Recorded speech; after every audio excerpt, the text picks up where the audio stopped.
I'm told that contrary to what I've always thought, not all famous people are friends with all the other famous people, which really shatters me. But you two are friends. Yes. What's the story?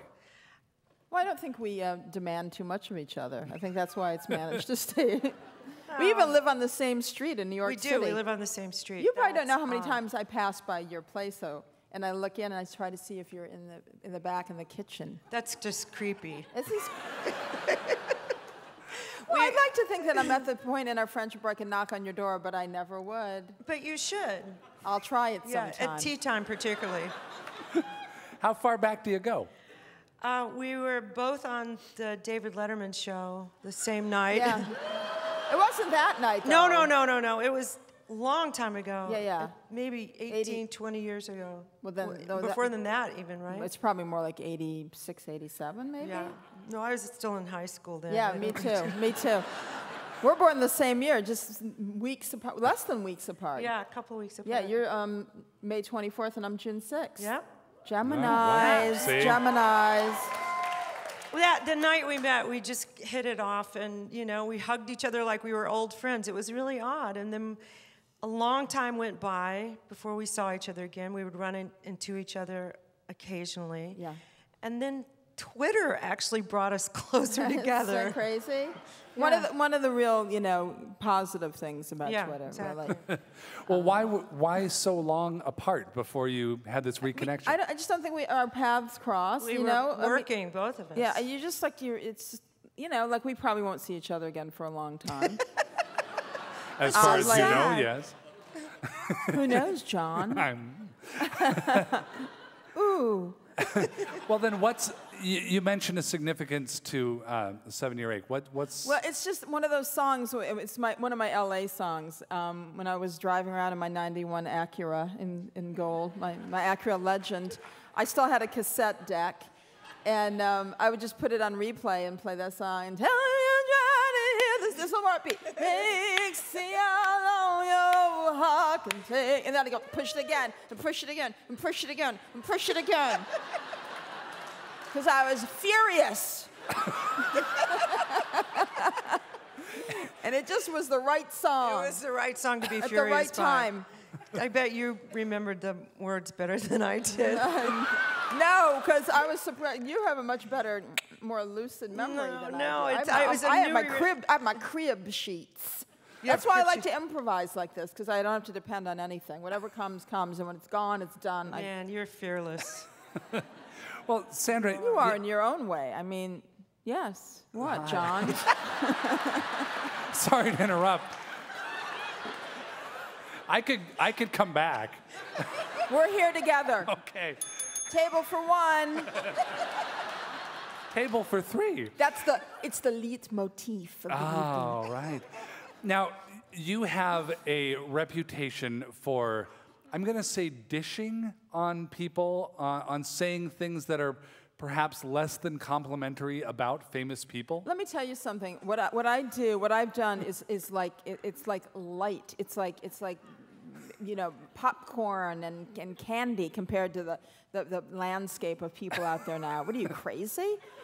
I mean, I'm like Saint Sandy. I mean, the trash and the horrible things that people say, I've never been cruel. I've just been honest, as mentioned before.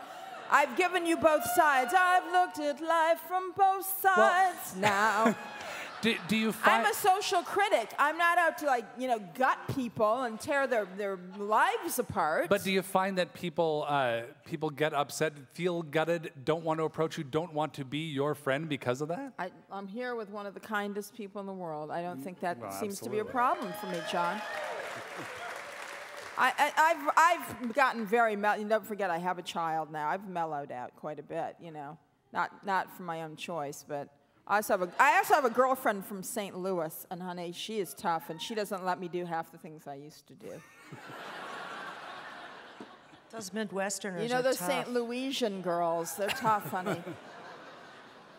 Well, let's get back to Twitter. If Twitter is one of the things that brought you together, obviously your friendship brought you back together, but Twitter might have been a vehicle, and there's a lot of mechanisms now for getting people back together. What has that done with the friendships in your own lives? You first. You know, if people try to reconnect with me that I have a bad taste about, I just ignore them. I mean, and also there's a really good block button on my Twitter machine, and I use it fairly often if they're just weird to me. But some people, like Sandy, and there's been other people that I've reconnected with, and it's been really rich and wonderful. Well, I think, also, Rosanne, you're a little more insular. You like your privacy. I do very much. And you like to spend a lot of time thinking. You're a little more introspective than I may be. Although I am too. People. I do surprise people. I do have my quiet moments, and I'd like a few more of them. So for me, it's nice to be able to stay in touch with Rosanne, because I know I don't want to. There's something about calling somebody. It's so intrusive, and this is just like you're putting it out there, no obligations. Pick it up if you want to. Yeah, and we usually do, and we have our our thread that keeps going, and it's wonderful. And sometimes you just let it drop, and you can relax. That's the beauty of this particular kind of communication. Nobody feels slighted if you don't get right back to them. But when you pick it up, it's like, oh, great, they got it, yay. Does it feel like you're writing for an audience, or does it feel like you're writing to a friend?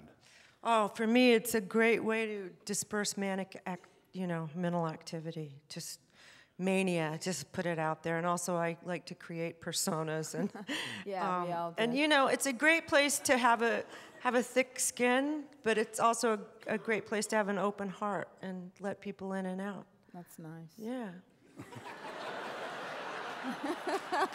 It's true. It's true. I don't want to just jump on everything she's saying, but I want to acknowledge it. Well, that sounds a little like songwriting. Is it? Yeah, a feel? friend of mine, a songwriter, said that Twitter is like Bootcamp for songwriters, because you got to do it short, got to be concise, got to be effective. Leave a little depth charge out there. Nice. It's good. That is great. I love that. That's nice. But Succinct. But it's not just Twitter. There's lots of ways to keep in touch. There's lots of ways to keep in touch with friends, keep in touch with people who might be kind of your friends, might have once been your friends, and there's more of those options all the time. Sandra, what's that doing to your social life? All these ways to be in touch with people. It's contracted it. It's expanded it. It's like some sort of a dark star. How so? Well, it's filled with gas. It Planets get sucked into it. Yeah. Sort of, disappear, get, spewed out in a new form. I don't know. It hasn't done anything. I mean, my friends are my friends. There's certain people that, we communicate by phone. We like to, chit-chat. Other people I email.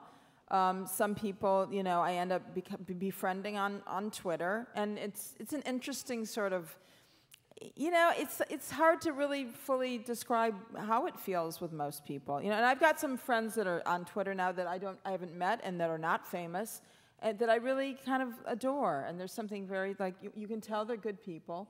And it's so nice because you don't really ever have to deal with them. But yet you have a moment, you have a moment with a stranger that, you don't have to pull out a pen and sign something and be disingenuous. It's like you can just this is me today. This is what I'm feeling. But not too much, quietly, very, very in small doses. Did that answer your question? I don't think so.